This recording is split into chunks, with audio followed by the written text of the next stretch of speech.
Kelihatan nggak Bu? Yes. Kaderisasi pemuda Kaderisasi pemuda masjid. Jadi memang benar saat ini rata-rata masjid itu ya yang kami, ini berdasarkan riset kami gitu. Itu masjid ya isinya orang tua, manula, gitu ya, pensiunan. Aslinya muda-muda ya? Ya dulunya. Kalau namanya masjid, harusnya kalau masjid. Oh, oke.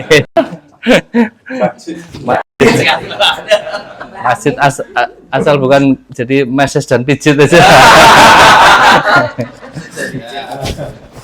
Ya problem besar memang sekarang dari pemuda masjid. Cari kader masjid itu lebih susah daripada cari kader partai. Ya betul. Kalau Masuk. PSI golek canom gampang kan itu. Ya. Kalau Persis Solo cari supporter canom gampang kan. Ya. Mereka dengan strateginya, caranya cari anak mudanya gampang. Sebenarnya masjid juga gampang sebenarnya nyari anak muda. Tapi anak mudanya kalah dengan anak-anak mudanya yang di klub bola tadi. Kalah dengan juga yang di klub motor dan lain sebagainya. Ketika hanya dikumpulin di masjid saja, tapi kemudian tidak dikader, yang terjadi dia dikader di tempat lain, meskipun ke masjid. Gitu. Artinya apa? Ini yang kalau di Solo itu, Persis Solo itu namanya apa? Laskar apa namanya? Samber Nyowo. Wah, para jenenge wis ngeri kan gitu. Artinya apa? Mereka rela mati hanya ngelawan PSM, rela mati buat nyawanya dipertaruhkan buat Persis Solo kan gitu betul. Tapi kalau cah nom sing masjid rela mati buat Islam. Nah, ini kan berarti ada buat kami ini ada bukan salah ya, tapi ada yang kurang dalam kemudian mentransfer kaderisasi terhadap anak-anak muda di masjid. Hanya dikumpulin buat TPA kan itu. Oh jadi panitia Ramadan jadi habis itu ya sepele aja. Kalau dia ketika suruh milih antara masjid sama klub bola mesti rela mati buat klub bola gitu. Berarti ada yang kurang ketika menginstal kaderisasi ini. Padahal dulu zamannya Rasulullah, anak mudanya yang diinstal di Masjid Nabawi itu dia pertaruhkan nyawanya bahkan itu kan untuk membela Rasulullah itu jihad yang ngarep dewean itu. Berarti kan apa yang dilakukan Rasulullah kan yang jadi timbul pertanyaan kan ya, ngadernya itu bagaimana kan gitu. Sampai begitu dayhatnya mereka rela meskipun masih anak-anak, meskipun masih ini selama dia sudah bisa punya konsep berpikir, mereka dapat roh Islam, mereka bergerak.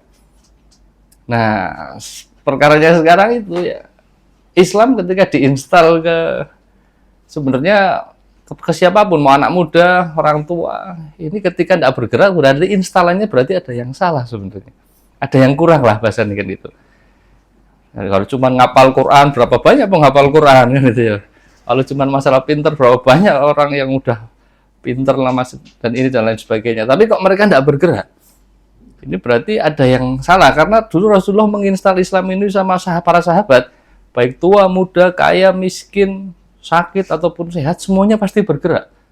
Bahkan 80 tahun aja masih maju jihad kan gitu ya. Wah, ini kan berarti apa menanamkan ruh Islamnya ini seperti apa gitu kan. Al-Qur'an dan Sunnah itu ditanamkan kepada jiwa para sahabat itu luar biasa. Rasulullah membuat itu gitu. Dan itu bisa dilakukan oleh klub bola gitu loh anehnya. Itu yang jadi Laskar Samber Nyowo ini mereka begitu bangganya dengan Persis Solo, abang sapotore tempeli gitu, helmnya tempeli, klambine tuku jersey ini, padahal mereka ngeluarin donasi, ngeluarin ragat, ngeluarin bahkan nyawanya dipertaruhkan kan itu. Sementara kok di masjid kita kok enggak ya kan? Nah ini menanamkan kebanggaan terhadap Islam ini kita masih sangat-sangat apa ya kalah dengan tempat-tempat lain, bahkan itu tempat maksiat ya. Tidak cuma tempat yang mubah seperti bola, tapi tempat-tempat yang maksiat seperti klub malam, kemudian apa geng kelitih lah dan sebagainya. Itu mereka dengan bangganya mereka menampakkan identitasnya klubnya mereka kan itu. Tapi kok di musola kita, di masjid kita kok nggak berani ya gitu ya. Nah inilah yang kemudian menjadi riset kami selama 4 tahun ini. Sebenarnya apa sih yang menjadi permasalahan besarnya? Faktor utamanya ya ini takmirnya, ya, takmirnya, referensinya, tren lifestyle-nya dan strateginya. Takmir, referensi, lifestyle dan strategi. Ya kalau takmir namanya udah selesai lah ini takmir. Tapi enggak, takmirnya semangat nih gitu. Tapi referensinya nih. Referensinya gimana? Kita bicara kemakmuran masjid itu bukan versi kita, bukan versi Jogokarian, apalagi versi real masjid. Harus balik lagi versinya Rasulullah dan para sahabat itu apa sih kemakmuran kan ya? Jadi bahasanya apa ya? Jangan sampai kita ngurus masjid itu ibarat dokter itu kita malpraktek gitu. Ya. Kalau jadi dokter saja untuk ngobatin satu pasien itu harus sekolah SD, SMP, SMA, kuliah, kedokteran, S1, S2, koas dulu, baru bisa praktek, biar nggak disebut malpraktek. Nah, terkadang kita ngurus masjid, ngurus musola itu nggak tanpa kompetensi apapun seakan-akan sudah ngerti semua bab bagaimana praktek untuk menjadi pengurus masjid. Nah, itu yang terjadi sekarang. Jadi referensinya akhirnya siapa? Ya kemarin juga kayak gini kok kan gitu. Kemarin juga kayak gini, sehingga banyak tertipu terhadap bahasa kemakmuran masjid. Itu standar referensinya adalah dulu bapak saya ini, dulu takmir yang sebelumnya seperti ini, sehingga ya nggak paham sebenarnya apa sih yang diinginkan oleh Allah dan Rasulullah SAW ketika mewariskan peradaban masjid ini kan gitu. Sehingga sekarang di Indonesia update terbaru menurut DMI pusat kemarin di sini menyampaikan sekarang jumlah masjid itu ada 1,4 juta masjid di Indonesia, lebih banyak daripada posyandu, Pak. Lebih banyak daripada balai RW-nya kan itu. Nah ini, tapi apa perannya masjid ini? Sementara kita lihat masjid itu yang diinginkan oleh Rasulullah itu perannya, ya kalau dulu bahkan Masjid Nabawi jadi istana negara gitu. Semuanya itu ya diurus dengan masjid itu ya selesai gitu. Tapi sekarang 1,4 juta masjid ini kemaksiatan malah semakin merajalela kan itu. Permakluman terhadap kejahatan-kejahatan atau kemaksiatan itu wis jadi lumrah biasa saja. Orang pacaran sing jenenge cah nom ya priye meneh gitu ya.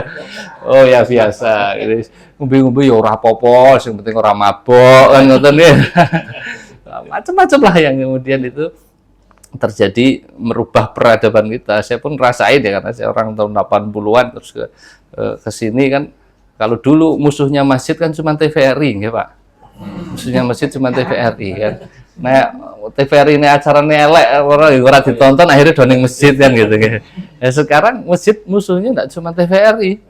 Nggih, semua bahkan HP kan itu. Semuanya yang cari anak muda itu gimana caranya strategi mendatangkan anak muda, rapat isu awan sore, bikin iklan, bikin ini dan sebagainya. Sementara masjid nggak melu rebutan anak muda, Pak.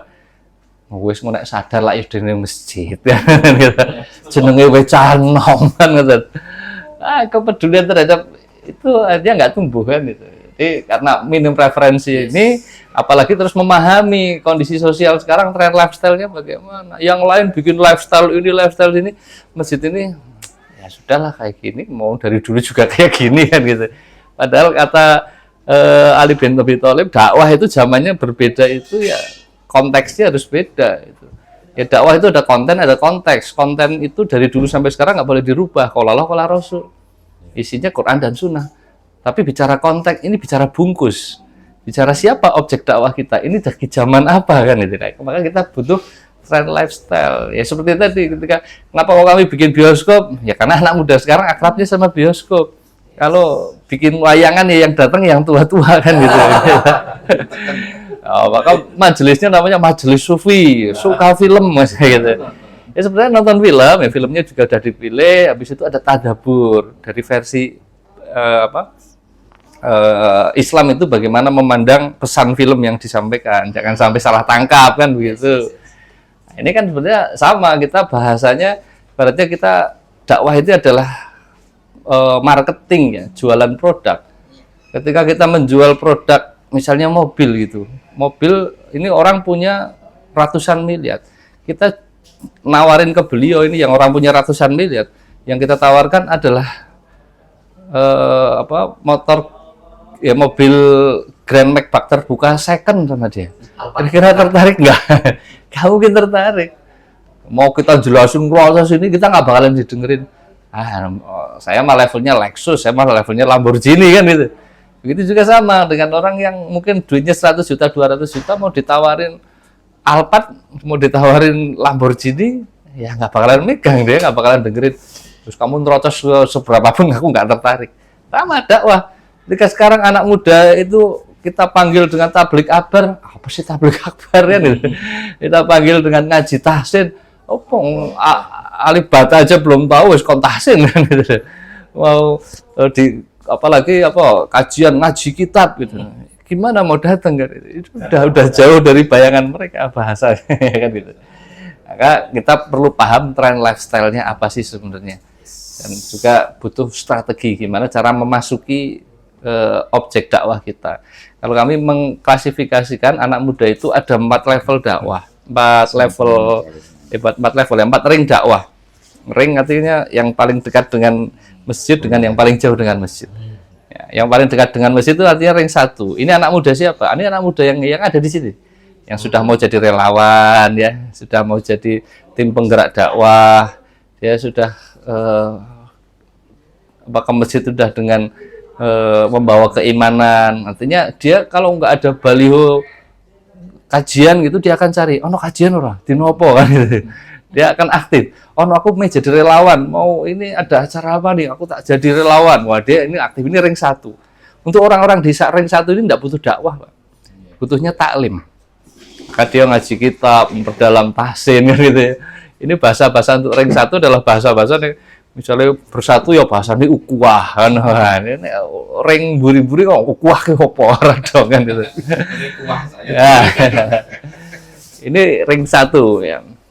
Kemudian ring 2. Ring 2 itu adalah anak-anak muda yang baru menjadi penikmat dakwah. Dia ketika ada dakwah yang relate dengan dirinya, ya, maka dia akan datang. Tapi selepas itu ya di yang hal-hal yang lain ya nggak datang. Dia hanya sebagai penikmat dakwah dan belum mau tergerak untuk menjadi kontributor dakwah. Enggak. Jadi mana wes. Jadi ring 2 ini ya biasanya ya masih bermaksiat. Biasanya nek masjid pakai hijab. Habis itu kalau keluar dibuka gitu ya. Terus habis itu ya masih pacaran sana sini, tapi dia Islam gitu. Dia sholat, tapi belum mau tergerak untuk menjadi penggerak dakwah. Ini ring 2. Ring 2 ini cara manggilnya ya dengan bahasa-bahasa yang relate dengan mereka. Misalnya mereka lagi patah hati, kayak kajian patah hati, ini gue banget nih, datang kan gitu ya. Nah, gitu-gitu ya, itu target marketnya Ustadz Hanan Ataki gitu ya. Nah, model-model kayak gitu. Kami pun ada seperti itu. Kami ada Start Day, malam Ahad gitu kan ya. Sekarang masuk ke sekolah-sekolah, ya masih dengan pakai musik, masih dengan ini. Ya memang akhirnya yang bisa menimbulkan mereka tertarik, asik juga ya ternyata ya. Dan ada nasihat-nasihat. Kita tidak bisa kemudian langsung kola Rasul ini. Tapi nasihat itu bentuknya misalnya kita ngasih makan, ngasih minum itu dikasih surat cinta. Di situ ada nasihat. Wah, kok relate banget dengan aku ya. Wah, ini dia pakai status kan itu sebagainya lah. Itu bahasanya. Nah, kalau yang di depan sudah ini kayaknya langitan ini. Setelah menjangkau mereka ya sendiri mengantuk tok kan. Ini ring 2. Ada lagi ring 3. Ring 3 itu adalah anak-anak muda yang mereka Islam tapi sama sekali mereka tuh tidak punya kebanggaan terhadap Islam. Ya, jadi mereka itu lebih pede ketika memakai simbol-simbol yang lain. Ya, misalnya dengan kebarat-baratannya, misalnya musik dengan gondrongnya gini-gini, Islam sebenarnya gitu. Tapi mereka lagi kongko-kongko gini, ada yang tak salat sih ya, titip ya aku ya. Ya gitu ya. Ini ya, rodol adoh meneh ini ya gitu ya. Nah, ini pintu masuk ke yang seperti itu, yang pemikirannya kadang pemikiran sudah mulai terinfiltrasi dengan pemikiran-pemikiran yang liberal, yang sekuler gitu. Nanti pintu masuknya dengan apa yang menjadi hobinya. Maka kami tadi, kalau tadi disebutkan ya memang dulu Masjid Nabawi itu Rasulullah bergulat dengan Umar, ya kami pun di sini ada street fighting untuk mewadahi siapa yang seneng olahraga fight gitu. Olahraga fight itu kayak olahraga main bola. Main bola itu kalau yang suka main bola sebulan nggak nendang bola, botol minuman di jalan aja dianggap bola ditendangin kan itu. Sama orang yang suka fighting itu sebulan nggak mukul orang itu cari perkara untuk mukul orang. Kenapa nggak di-challenge-kan aja nih, nggak, kalau aku jagoan yuk kita ini kan, tapi kan ada aturannya dan sebagainya. Ya kita fasilitasi karena lah daripada difasilitasi Holy Wing, Pak. Apa yang terjadi, dimabokin dulu ya, ada judi dan sebagainya. Minimal kalau ada di masjid, apa yang terjadi, waktunya adzan berhenti ya kan, yang sholat jangan kita paksa langsung sholat tuh kan gitu ya. Minimalnya mereka respect terhadap masjid ini, terhadap mereka biasa dengar adzan, ada lantunan Al-Quran, dia respect dulu ini dan sebagainya, nggak apa-apa. Itu masih ring jauh, jangan weh orang sholat tuh, kafir, bubar kabeh kan gitu. Minimalnya orang-orang seperti ini itu apa, mereka engage dulu, biar tidak gimana caranya nggak memusuhi dakwah kan gitu. Nah itu nanti biarlah tugas kita itu bukan ngadirin hidayah buat mereka. Rasulullah aja nggak bisa ngasih hidayah kepada pamannya gitu, apalagi kita. Tugas kita apa? Mendekatkan mereka kepada sumber hidayah, mana masjid, Quran kan gitu. Jadi biarlah nanti kelembutan hati mereka itu yang ngasih siapa? Allah. Orang-orang kayak gitu banyak, akhirnya preman-preman itu dari orang-orang timur ikut dan sebagainya. Endingnya apa? Mesti mereka kalau ada apa dengan di sini, ya kasih kabar sama kita. Wah, tak jaga nih kan itu. Ya minimalnya itu, mereka nanti kita naikkan pelan-pelan ke ring-ring ke atas kan gitu. Tapi jangan disamakan. Cara memanggil ring 1 dengan ring 3 ini jelas berbeda kan itu. Apalagi ada lagi ring 4 yang lebih jauh lagi, mengaku Islam ini dan sebagainya, tapi mereka sudah jadi agnostik. Mereka sudah bahkan memusuhi Islam ya. Nah, namanya Islam ya, kemudian kayak Abu Janda, ini ring 4 itu. Ya kan? Nggak bisa kita itu bahasanya dengan bahasa ring 1, nggak bisa gitu. Ini pun perlu treatment lagi tersendiri kan itu. Nah ini gambarin buat kita butuh analisa dan strategi kan gitu. Nah, sementara ya ini fungsi masjid sendiri kan, kalau melihat Rasulullah waktu membangun Masjid Nabawi, yang pertama masjid jadi menara persatuan umat, mempersaudarakan Muhajirin dan Ansor. Jadi masjid ini ya jangan mengerucutkan asobiyah. Kalau ormas ini, kelompok ini nggak apa-apa yang bikin masjid, tapi melayani harus melayani semua. Kan itu. Kita memastikan ya selama itu bukan sesat, itu adalah saudara kita. Kan. Kemudian yang kedua, sumber solusi untuk umat. Kalau ini kami rating baru bintangnya baru 2 ini. Ya, kita udah jelas lah di hadapan kita masjid kanan kiri aja kadang-kadang gelut kan gitu. Satu takmir aja kadang takmir satu turun karena kalah pilihan terus dia jadi oposisi kan itu. Wis running masjid meneh kan. Jadi bintangnya baru 2 lah di Indonesia ini. Solusi umat ya, kalau solusi umat ini masjid sudah punya program layanan dan fasilitas untuk memberikan solusi untuk permasalahan umat. Apa aja permasalahan umat? Paling enggak 3 besar. Makan 1, yang kedua pendidikan, yang ketiga kesehatan. Kan paling itu. Yang makan, makanya di sini ada makan 3 kali sehari. Terus kemudian kesehatan, layanan kesehatan, pemeriksaan kesehatan gratis kan itu. Ya semampunya aja. Terus kemudian pendidikan, kami ada pendidikan bisa diakses gratis yang nggak punya duit dari TK sampai SMP, bahkan kuliah ada. Ya, ini sumber solusi untuk umat. Dulu zamannya Rasulullah ya mempertemukan tuh yang kaya dengan yang miskin dipersaudarakan kan itu. Macam-macam ini bentuknya, caranya bisa beda-beda, tapi semangatnya adalah masjid ini menjadi tempat sumber solusi. Kan itu. Kemudian kalau yang ini ratingnya 3 karena sekarang ya minimal udah pada punya Jumat berkah kan itu ya. Minimal itu. Solusi. Oh iya itu toh kan gitu.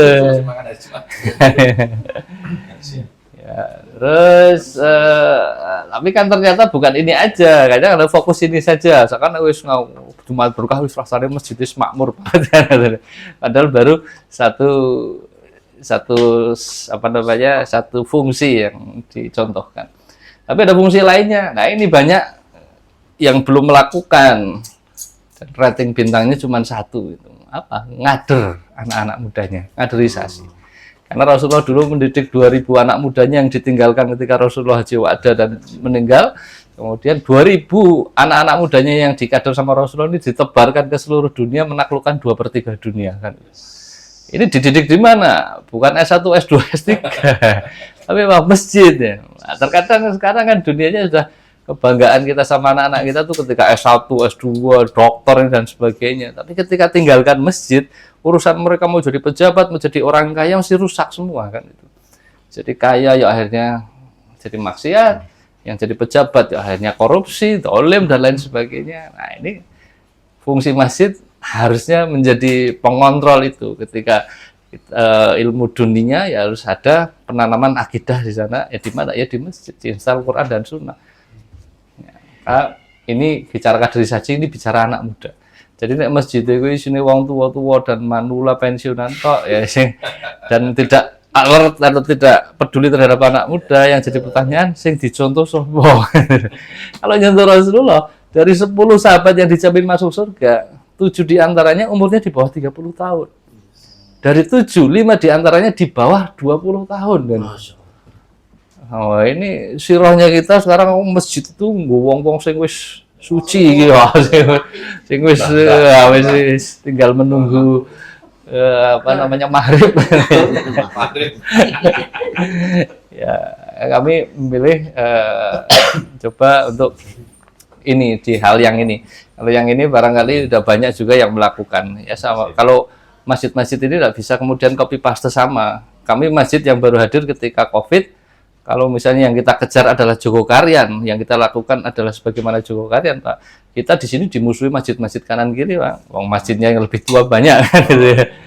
Kami apa nih ibarat jualan itu kami harus punya keunikan nih, unifikasi menjawab keresahan apa sih yang paling utama yang ada di wilayah kami. Maka kami datangin Pak Lurahnya, datangin Pak Camatnya.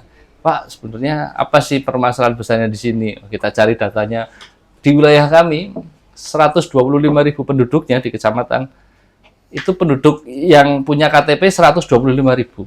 Tapi anak mudanya, pendatangnya, mahasiswanya, anak sekolahnya dan pekerjanya 200.000. Jadi naik gelut pendatang kan wis kalah ini kan itu. Ya, sementara masjidnya ada 300 di wilayah kita. Dan semuanya sepi, gak ada anak mudanya. Ini kan masalah nih ya. Kita bangun keresahan, akhirnya ya sudah lah berarti kita ambil peran yang nggak diambil yang lain. Nah, ketika kita mengambil kayak Joko Karyan, jenengan nggak mungkin akan ke sini, nggak mungkin ngalahin Joko Karyan kan udah lebih puluhan tahun kan itu. Makanya kami ibarat bisnis ya, ambil keunikan ya di sisi anak mudanya. Sehingga barangkali itu yang membawa jenengan ke sini, harusnya nekoi anak muda. Ya, langsung gimana strateginya mengajak anak muda? Jam berapa? Oh, masih lama.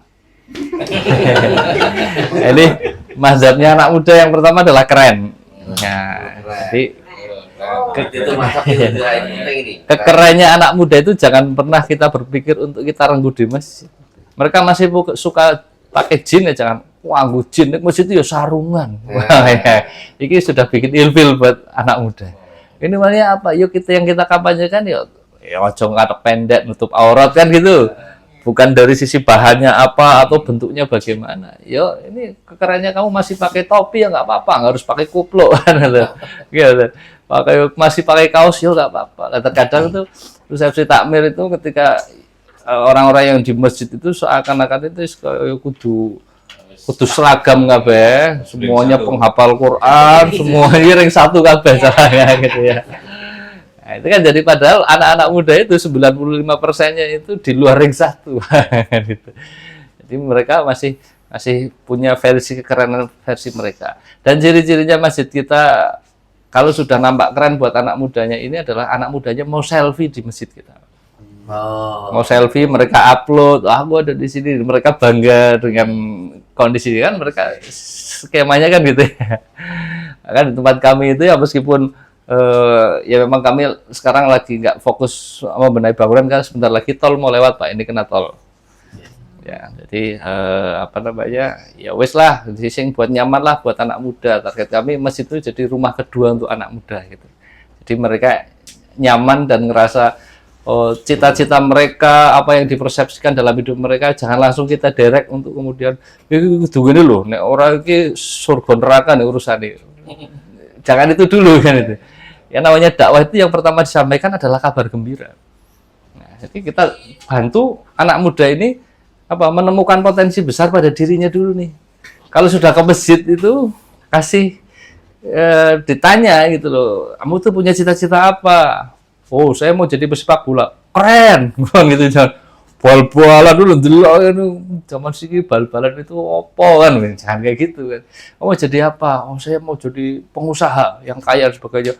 Kaya, sugih ora penting, yang penting saya misalnya gitu. Jangan. Keren, siap, kaya. Islam ono contohnya kaya Utsman bin Affan, Abdurrahman bin Auf. Idolanya siapa? Kita arahkan idolanya anak-anak ini untuk dia menemukan idolanya itu yang berasal dari Islam. Dan itu sebenarnya semuanya ada. Hanya kita tidak pernah menuntun sehingga anak-anak muda kita punya referensi idolanya itu Spiderman, Batman, Superman, tokoh-tokoh fiktif semua. Sementara kalau ngomong ilmuwan, zamannya Abbasiyah banyak sekali kan itu ya. Kalau kita ngomong orang kaya, banyak lagi kan gitu. Ngomong penguasa banyak lagi kan. Ya kita kasihkan anak muda itu, kamu mau kontribusi dalam hal apa? Dalam hidup ini kamu no problem, mau jadi orang kaya dalam Islam boleh, mau jadi pejabat dalam Islam boleh, mau jadi ahli ilmu, nggak cuma ilmu Islam, ahli fisika juga boleh, no problem. Selama apa? Selama ketika kita kaitkan dengan urusan akhirat kita, sejauh mana profesi kita itu bisa berkontribusi terhadap dakwah, itu yang ditanamkan ke anak muda gitu. Sehingga mereka tetap semangat, bayangan persepsinya mereka itu kan idolanya saat ini kan dari referensi yang dilihat di handphone kan.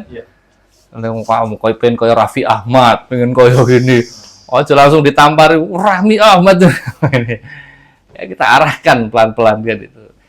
Ini mereka punya versi kekeranannya mereka, jangan serta-merta direnggut.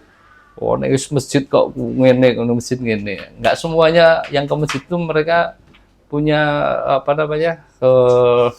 semangat untuk ngapalin Quran semua, semangat untuk tahajud semua, ini ya enggak kan. Yang kedua, mazhab anak muda adalah tantangan. Masjid itu harus menyediakan atau menyalurkan satu yang namanya hormon adrenalin. Anak-anak muda itu, coba anak muda yang di sini cek HP-nya. Ada gamenya enggak? Ada. Senang main game. Kenapa kok senang main game? Karena mereka senang melecahkan level 1, level 2, level 3. Ada tantangan.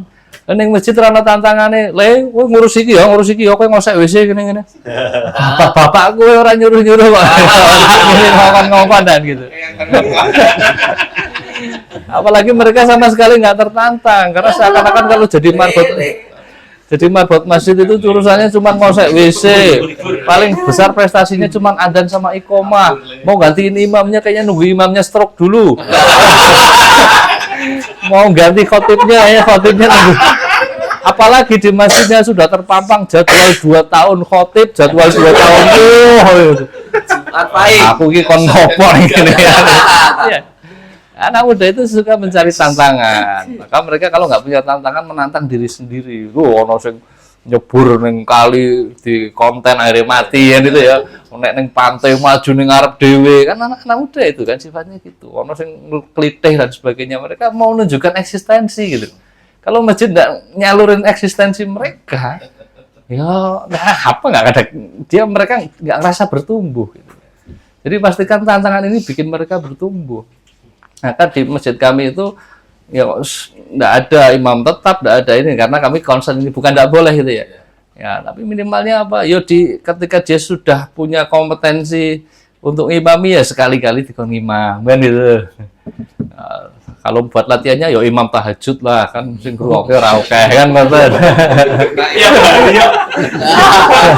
Kita imam duhur sama asar ya.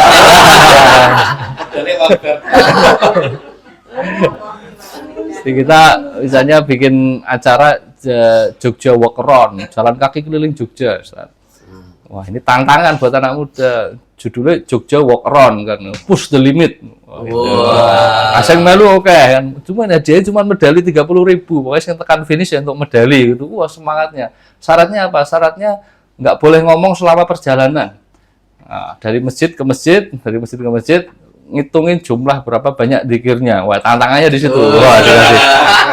Yang pertama subhanallah, nanti di situ setoran. Saya subhanallahnya sekian ribu nih ya, tunjukin. Wah, tantangan. Wah, itu dari sore sampai jam 3 pagi. Jam 3 pagi sampai sini pada, wah gini-gini. Bahkan ada yang harus diangkut ke rumah sakit, tapi habis itu yang ya sifatnya tantangan anak muda, nek koncoku iso aku kudu iso. Wah, akhirnya yang pelaku meneh dari dan sebagainya. Habis kita memecahkan tantangan seperti itu, di sini disambut dengan tahajud. Wah, pelaku pirang jam, puluhan jam aja kuat kok, tahajud orang kuat ya.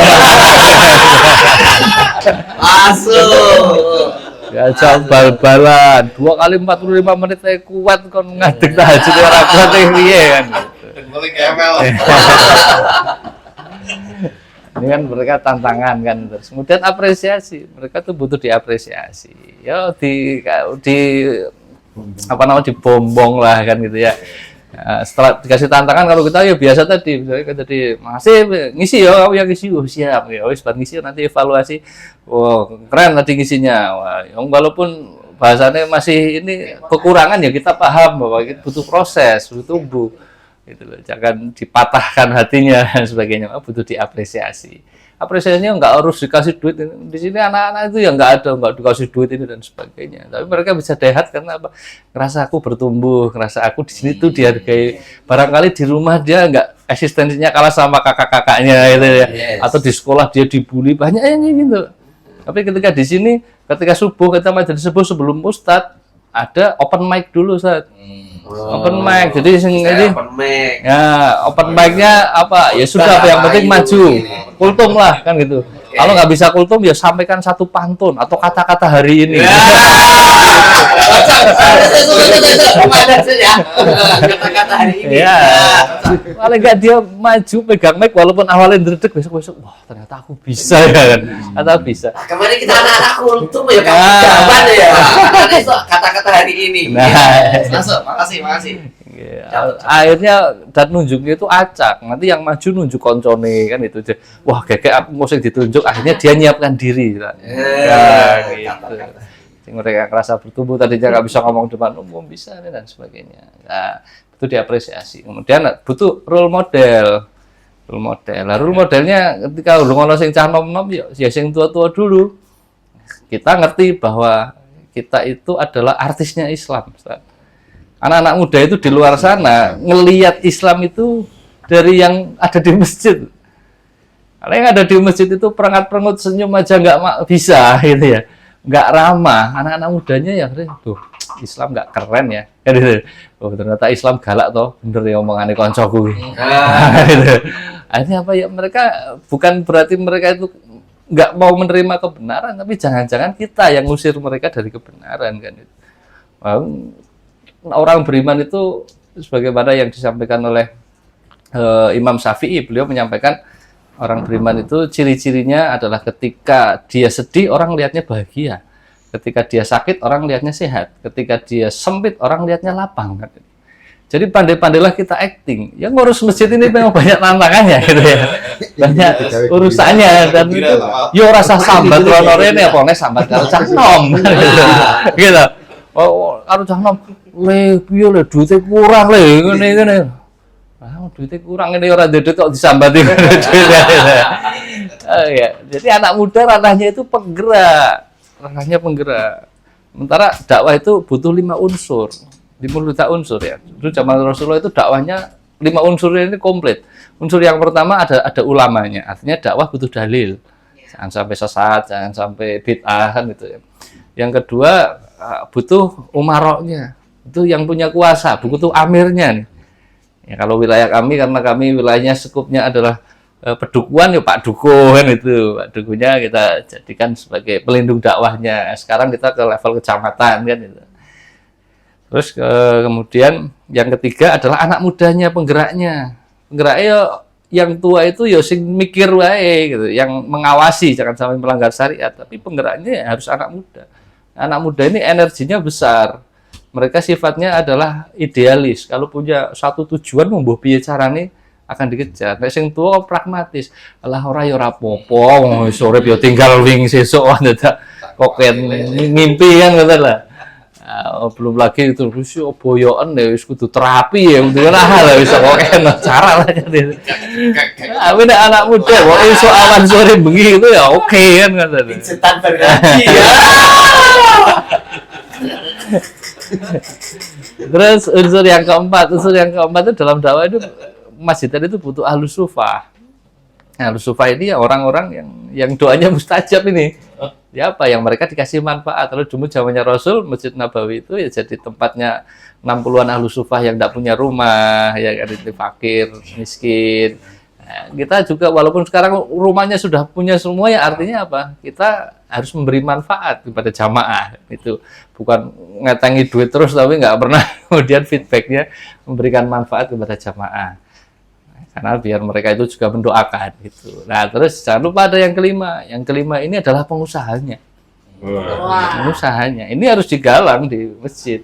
Bukan pengusaha. Jadi kita tidak dalam bahasanya melacurkan dakwah. Mas bahasa melacurkan dakwah ini apa ya?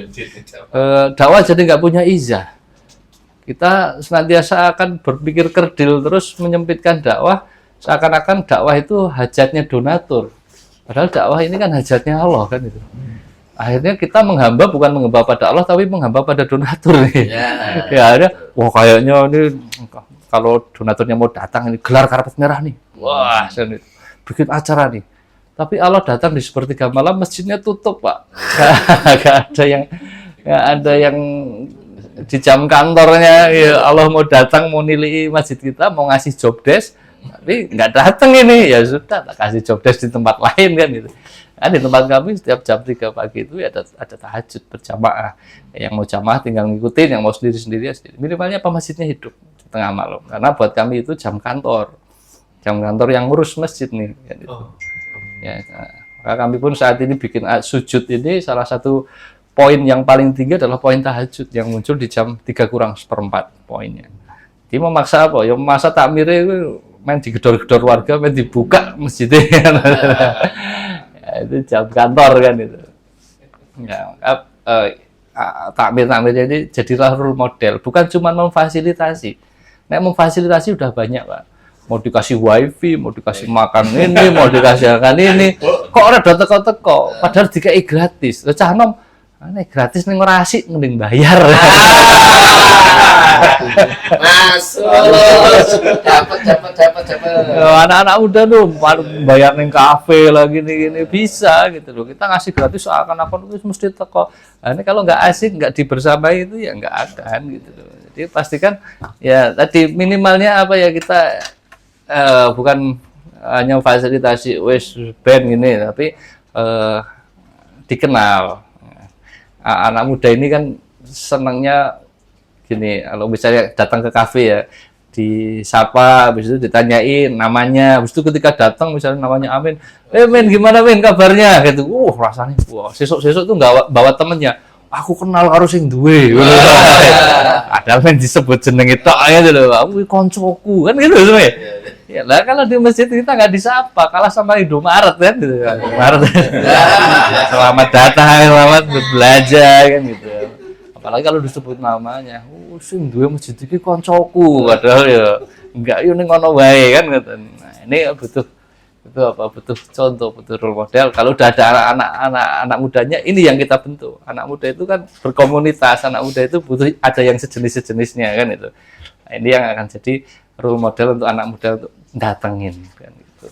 Sebenarnya anak muda itu nggak paham ini mau bawa ideologi apa, mau bawa ajaran apa, sesat atau tidak dan sebagainya, itu anak muda nggak mau tahu, Pak. Wong di Indonesia kalau di Indonesia ya nabi palsu aja ada pengikutnya kok. Iya nggak?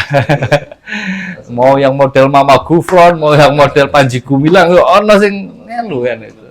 Karena apa? Yang mereka hebat dalam marketing gitu ya. Nah, kita yang bener bawa yang bener ini malah nggak mikirin marketingnya, kita mikirin ya wis lah nek wis wayahe ya teko dhewe kan. Nah, ini role model. Terus ya di anak-anak muda ini nanti diarahkan untuk dari setelah memahami bagaimana mereka punya potensi apa, ya udah tinggal kita arahkan saja. Maka di Real Masjid ini punya saluran-salurannya. Kalau yang memang jiwa miskinnya meronta-ronta, pengen sugih, pengen ini, pengen duit ini dan sebagainya, gak apa-apa. Ini ada salurannya apa? Real marbot planner. Ya, marbot planner. Ya nggak apa-apa jadi orang kaya, tapi tetap jadi marbot. bukan yang ngosek WC, bukan yang kudu ning masjid setiap hari. Ya sebagaimana Utsman bin Affan, Abdurrahman bin Auf harus belanja ke Syam, kudu ning pasar, tapi ya taklim sama Rasulullah, sholatnya 5 waktu ning masjid kan ada. Lebihnya apa? Hartanya kamu itu yang nanti akan bantu masjid itu loh. Nah, itu lewat jalur harta. Nah, yang pengen sugih, iya caranya gini ya. Akidahnya diinstal dengan yang sama, tapi cita-citanya ya wis sesuai dengan ikhtiarinya ya. Saya ngajarin urusan bisnis itu ya bukan Bilal bin Rabah, ya pengusaha juga yang ngajarin kan gitu. Terus jalur ilmu ya, kalau kamu nggak pengen kaya, pengen jadi ulama, pengen jadi ilmuwan dan lain sebagainya ya silahkan. Di sini ada sekolahnya penghafal Quran, itu ada pondoknya, ada juga kami kelas dai dan lain sebagainya, itu disalurkan ada. Wah kayaknya nggak juga nih mau jadi ahli ilmu, tapi kalau majelis ngantuan kayaknya bukan di sini dah saya kan. Mau coba selembar Quran aja wis mumet kan. Berarti bukan jalurnya nih. Wah jangan-jangan jalurnya di jalur kekuasaan. Dia kalau ngomong di depan umum pede, dia merintah sini. Wah ini cocok ini jadi Gibran gitu. Ya udah diasah personalnya dia biar dia bisa punya manajemen kepemimpinan, personal branding dan lain sebagainya. Apa ada contohnya siapa? Umar bin Khattab, Amirul Mukminin itu, pemimpin yang tegas berpihak pada Islam dan lain sebagainya. Apa yang mau jadi kader-kader partai ini dan sebagainya silakan, mau jadi presiden pun no problem kan gitu. Tapi kalau harta gak punya, kayaknya kalau dodolan kok kayaknya malu dan sebagainya, ilmu kok ngantuan, kalau kekuasaan kok kayaknya nggak pede kalau di depan. Yo mas jangan khawatir, masih ada saluran lain, itu saluran tenaga. Nah, ini syaratnya siapa? Bilal bin Rabah. Nah, kalau kamu nggak punya tiga-tiganya, satu tenaga dan semangat aja nggak punya, kamu mau kontribusi di mana kan gitu? Ya. Kalau orang yang kok lentrok-lentrok ngantuan, hei kamu jalur yang mana? Oh, jalur ilmu, kamu ngantuan. Jalur harta, mana duitnya? Gitu. Jalur kekuasaan, mana kamu bisa memimpin dan lain sebagainya? Enggak punya, adanya tenaga, tapi dia tidak semangat. Wah itu jadi lecutan. Nah, ini dikasih standar. Jadi mereka ngerti sebenarnya potensi saya ada di mana. Jadi enggak harus semuanya sama, semuanya ngosek WC, semuanya ini. Nah, yaitu pertama awal sebagai kompetensi awal enggak apa-apa. Tapi selebihnya kita asah bagaimana mereka itu memang benar-benar ada di jalurnya yang mereka impikan, sehingga mereka ngerasa bahwa cita-cita mereka itu tidak dihambat dengan masjid gitu. Jangan menganggap semua anak muda yang ke masjid harus dijadikan Bilal bin Rabah semua, Pak. Jadi nggak keren buat mereka kan itu. Bilal bin Rabah ini para relawan-relawan yang memang yang senang di masjid setiap saat kan gitu. Tapi yang mereka isi senang gelut itu jangan-jangan itu di penguasa nantinya ini yang itu ya. Yang nanti melindungi dakwah dan lain sebagainya. Ini strategi cara-caranya dan kami melakukan di Real Masjid ini dengan berbagai bungkus-bungkus tadi. Bungkus-bungkus ini ya ibarat marketing lah dengan bahasa-bahasanya anak muda. Ya, kita nggak bisa manggil anak muda itu dengan ya bahasanya orang tua, zamannya udah beda. Nah, ini besok-besok lagi ya nggak tahu ini tren lifestyle-nya apa, itu yang kita ikuti. Ibarat kalau kita mau jualan di media sosial, butuh hook dulu kan, ya hook ya awalnya itu apa yang lagi tren kan gitu, itu baru bisa dilihat, baru bisa didengar sama anak muda. Kalau enggak ya, ini apa sih kan gitu. Ini lewat kita dakwah kita nggak didengar. Anak muda itu sekarang udah nggak ngelihat baliho, udah nggak ngelihat TV, udah nggak dengerin radio, udah nggak lihat pamflet dan sebagainya, yang dilihat adalah handphone, teknologi ya. Maka salah satu strategi itu ya masuk ke hal teknologi, utamanya ya media sosial yang tren apa itu kita manfaatkan. Ngoten walau bisawab yang bisa saya sampaikan. Kalau ada pertanyaan sedikit waktu menjelang. Anak ada katanya kan? Mungkin kalau saya mungkin sedikit teknis karena teknis tadi saya sedikit agak terperangah dengan tampilan di ini ya ketika di bioskop tadi itu kan. Kemudian saya kan berkembang di bidang content creating gitu kan. Saya berkembang sempat berkembang sebagai penyiar walaupun magang di grupnya CPP, yaitu saat ini tergabung di komunitas voice over dubber announcer Indonesia. Nah itu saat ini saya bekerja sama secara tim menghadirkan konten-konten ini ya tentang hal-hal yang menarik gitu ya, seperti yang saat ini tentang mitos atau tentang kuliner segala macam. Nah kita juga kita punya portofolionya juga di YouTube itu kan. Nah mungkin kalau boleh saya tahu mungkin kalau mungkin job-job desk yang ada di tim di sini itu apa saja, mungkin misalkan dari produsernya segala macam gitu kan. Itu apa aja. Terus kemudian aplikasi apa sih yang dipakai untuk bisa menghasilkan result seperti itu ya, benar-benar terasa home theater-nya seperti itu. Mungkin itu yang kami sampaikan. Matur suwun. Ya, jadi karena tema Real Masjid ini adalah tempat kaderisasi. Yang pertama, kita tidak ada struktur yang secara terperinci itu ya tetap gitu loh. Kecuali ya saya sebagai amirnya. Karena untung dan ruginya itu ya, ya saya lah, misalnya tombok itu ya harus siapkan itu. Tapi di bagian-bagian yang lain kita punya 4 struktur aja sebagai amir di dalam bidangnya. Yang pertama adalah keuangan, yang kedua operasional, yang ketiga adalah marketing, yang keempat adalah HR kan itu. Dan ini pun orangnya bahasanya nggak mesti harus itu aja gitu. Maka kami benar-benar mengkader. Sekarang kader-kader kita yang kemarin ini sekarang udah banyak diambilin. Ada yang diambil Muhammadiyah tuh Pak Kus nih, ikut timnya Pak Kus nih, baik medianya maupun asistennya kan itu. Untuk menghidupkan masjid-masjid Muhammadiyah tuh, ya Al-Falah. Terus kemudian ada juga kemudian ketika udah di sini diambil masjid lain yang membutuhkannya, selalu kami kasih.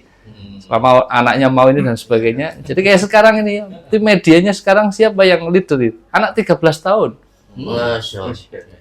Apakah dia sudah punya kompetensi teknis ini dan sebagainya? Enggak, tapi dia kita tanyakan kemauannya dia. Wah, oke kan gitu loh. Jadi kalau ditanya ininya apa ini dan sebagainya, saya sendiri kurang begitu tahu, begitu paham. Nah, mungkin nanti bisa ditanyakan langsung ke anaknya gitu loh. Itu kita sih meyakini bahwa tadi hasil itu terkadang di luar ekspektasi kita gitu ya. Ini kayak kemarin ada konten yang viral gitu ya, yang dibikin untuk di sujud itu di TikTok udah berapa juta, di ini dia udah Instagram juga 1, berapa juta. Itu konten yang simpel. Terus kemudian kalau ditanyakan ini caranya benang merahnya apa? Ya kita juga nggak tahu gitu. Kadang sesuatu yang dirancang bagus ini nggak viral. Sing gawene ngalah ora ternyata jadi viral. Nah, dulu kita punya akun kita dulu sampai ngomong bahwa satu-satunya masjid yang centang biru, satu-satunya masjid yang di atas 600.000 followernya dulu. Nah, tapi mulai sombong itu lah. Sama Allah langsung diambil, di-ban itu ya. Hilang kan gitu. Ini terus kita selalu disclaimer dulu kalau sebelum ngomong enggak, itu hasil itu hadamin fadli robi aja lah kan gitu. Nah, nanti kalau hal-hal teknis nanti boleh ditanya sama pelakunya lah gitu. Itu semuanya yang ngomong voice overnya itu semuanya marbot semuanya marbot. Jadi enggak, bahkan kami ketika bikin video tentang narasi sujud itu langsung dari kecamatan, profil kecamatan malah lebih keren dibanding kita sama profesional ya, suruh dibikinkan, dikasih 900.000, senengnya raumung kayak 100.000. Padahal yang profesional ya juta-jutaan kan gitu. Mereka kayak kartu dari kecamatan gitu kan, bangga. Dan kami ya Allah perjalankan banyak hal lah ya tentang anak-anak muda kami itu ngurus masjid itu ya, jadi nggak terbayangkan kalau harus jadi PNS. Kemudian ketemu dengan bupati, ketemu dengan gubernur, dipanggil ke gubernuran dari berbagai kota, Makassar, Medan dan lain sebagainya. tambahan terus diumrohin sama orang lah dan sebagainya, di luar ekspektasi mereka, akhirnya jadi die hard gitu loh. Jadi ngerti, oh ternyata bener ya, kalau yang di luar sana harus untuk bisa masuk ke rumah gubernur aja harus pejabat berapa kan gitu loh. Sementara dimuliakan kita, mereka lihat karena jarang anak-anak muda kayak gitu, jadi wah aksesnya ini dan lain sebagainya, itu yang kami rasakan. Nah, kemuliaan di dunia semoga ini bukan istidraj, tapi ini sebagai DP-nya Allah untuk nanti diberikan yang lebih baik di sana.